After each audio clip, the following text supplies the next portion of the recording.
Thaddeus from Going Nerdy, and today we are going to break down the Squadrons, the newest Star Wars video game that is coming to what looks like consoles later this year in 2020. Now, the trailer or the teaser for this game just launched today, and it looks awesome. Now, I'm guarded. I am absolutely guarded because what we saw is a lot of footage. We saw a lot of stuff, but we didn't see a lot of gameplay. Now, the first thing you've got to know is the story. The game creator who's doing this, Montreal Motive or Motive Montreal, is the same group that did the story for Battlefront 2.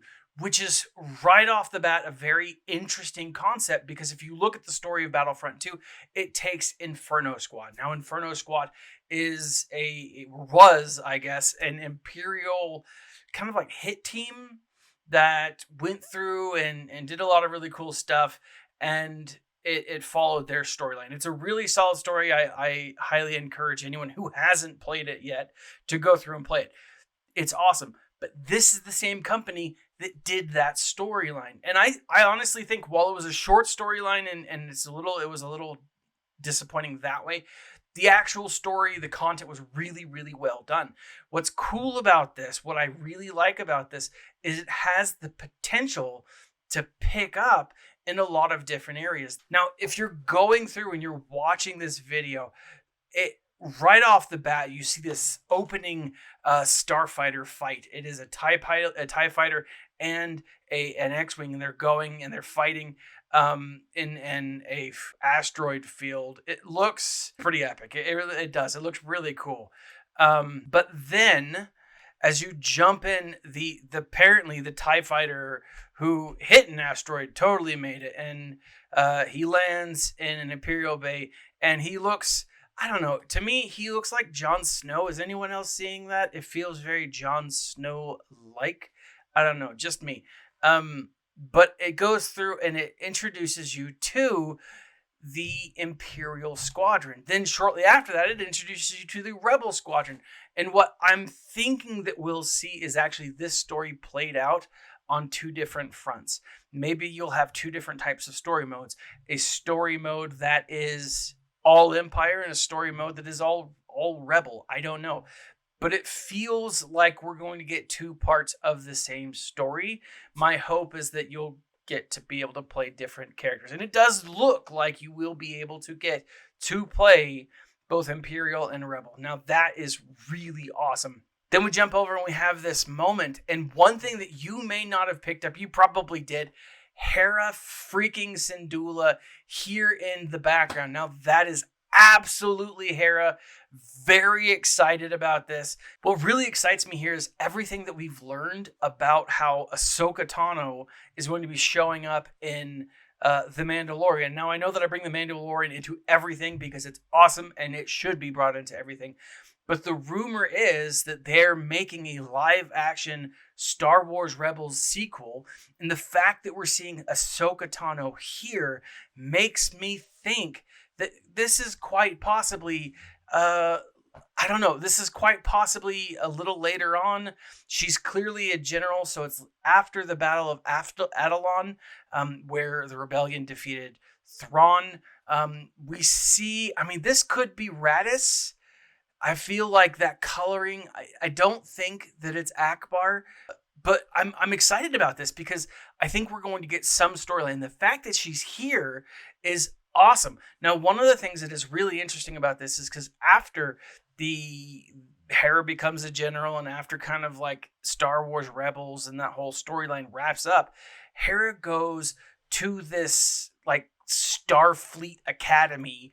It's where she trains new pilots. It's really interesting. Now after this, we get all these pilots. They're running to their ships. Now, what's interesting here is if you look at these ships, you have a U-Wing, you have a Rebel bomber, you have an X-Wing, and then you have A-Wings. Now, this is what's interesting to me is all of this surrounds the idea of the Alphabet Squadron, right? If you haven't read or haven't looked into Alphabet Squadron, absolutely do so. The follow-up book, Shadow Falls, and it's about After the rebellion, after the fall of the Empire, what happens is an ex-Imperial pilot joins the rebellion and puts together a squadron. It's a really cool story, but they call them the Alphabet Squadron because they have an A Wing and a B Wing and a Y Wing and all of these other things. I don't see a Y Wing here necessarily, but that doesn't mean anything. Depending on when the storyline of this game takes place, a number of different things, but this could be a prequel or part of Alphabet Squadron's story. Now, what's interesting here is after that scene, you have these pilots are walking towards their ships or walking towards a ship, and what ship is that? That, my friends, is a TIE Reaper, and like the TIE Reaper was actually introduced in Rogue One, and it carried like Death Troopers and really important, powerful people. But one really important person who used a TIE Reaper was one of the Night Sisters. I believe it was the 9th Night Sister who used a TIE Reaper to like do her business, right? And it's interesting. Now, this does look very much like a straight starfighter, ship battle type game, but maybe it's not. Maybe there's some more, combat to it than just ships. Personally, I hope that's the case because I don't necessarily care for just ships because I suck with the controllers and I'm terrible at it. But definitely this is the TIE Reaper, and I think it'll be interesting. The fact that we don't see them take off in the TIE Reaper, but we do see the TIE Reaper following closely thereafter, does lead me to believe that this could very well be a Night Sister joining. So storyline, we see, I don't know, maybe early Imperial time, maybe not super well into the Rebels, but it could span a whole number of years. Now, next up is freaking Wedge Antilles. Now, is Wedge, who is Wedge at this point in time? Has he formed Phantom Squadron? Are we going to see Tim and Wexley? Are we going to see the other pilots from the Aftermath series? I absolutely hope we get to see Tim and Wexley, because if he is, oh my gosh, my favorite droid in the entire series at this moment is Mr. freaking Bones. And Mr. Bones is hilarious. I'd love to be able to just see him in a game, even in passing. Now, I don't know that this is necessarily that time for him. This could be Wedge during his, rebellion days, shortly after, I don't know. Now, I tried to count and see if there were any insignias on Wedge's helmet to see if I could pick anything up, but I'm not I don't know Wedge's storyline that well, and so it's hard to say. I do think that this is going to kind of coincide with the whole Rogue Squadron stuff. I don't know, but that's definitely a thought and an idea that's been floating around. It looks really good. Now, granted, one of the things that is really kind of, we see a lot of like game engine stuff. We don't see a lot of, that I can tell, gameplay. Now, maybe what we saw was gameplay. Maybe we see a lot of it, and I'm just not paying it as much attention as I probably should be. But I'm not seeing it, right? And so I'm excited, but I'm cautiously optimistic at the same time, because I don't know what we're going to see. I don't know what's going to happen. But this does look really freaking cool, and of course, I'm going to be buying it. Of course, I'm going to be playing it, and it looks like fun, right? Now, will it be longer storyline-wise than what we saw in Star Wars Battlefront 2? I'm really hoping so. But maybe it's not, and maybe it's only a 4 to 5 hour game, and that would be sad. But otherwise, I'm still really looking forward to the idea that what we see, just to playing a new Star Wars game. I'm really excited to see the content and everything that comes with it. Now, tell me what you guys think. Leave a comment in the section below. Smash the like button, subscribe, hit that little bell for more information. I'm absolutely going to be covering this video game when it launches, and more as the story develops, of course.